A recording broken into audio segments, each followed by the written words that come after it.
గజ్వేల్లోని MLA camp కార్యాలయంలో తెలంగాణ తొలి ముఖ్యమంత్రి కల్వకుంట్ల చంద్రశేఖరరావు సహకారంతో మంజూరైన సీఎం రిలీఫ్ ఫండ్ చెక్కులను 47 మంది లబ్ధిదారులకు అందజేశారు.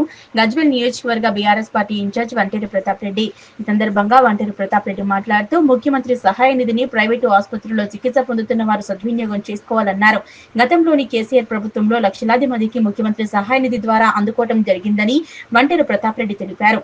ప్రైవేటు ఆసుపత్రుల్లో చికిత్స కోసం ప్రజలు బయట నుంచి అప్పులు చేసి వైద్యాన్ని చేయించుకోవడం జరుగుతుంది.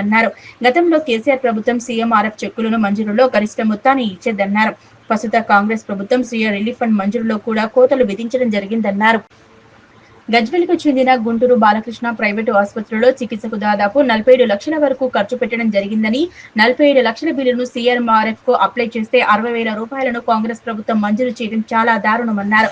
ఇప్పటికైనా కాంగ్రెస్ ప్రభుత్వం ఆలోచించి సీఎం రిలీఫ్ ఫండ్ నిధులను పెంచి సీఎంఆర్ఎఫ్ అప్లికేషన్ పెట్టుకున్న వారికి గరిష్ట మొత్తం మంజూరు చేయాలని ఆదుకోవాలని కోరారు.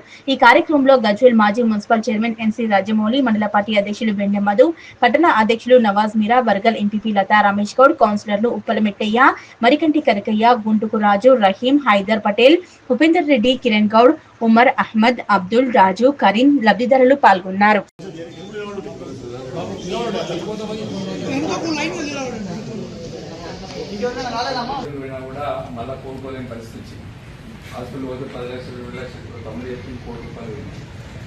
పరిస్థితులు బాగాలేవు కాబట్టి మనం గవర్నమెంట్ ఉన్నప్పుడు 30% ఇష్టం. మనం ఒకవేళ ₹1,00,000 అయినంటే 30,000 ఇష్టము, 2 లక్షలు అయితే 60,000 ఇష్టము, 3 లక్షలు అయితే ₹1,00,000 ఇష్టము, 30% ఇష్టం.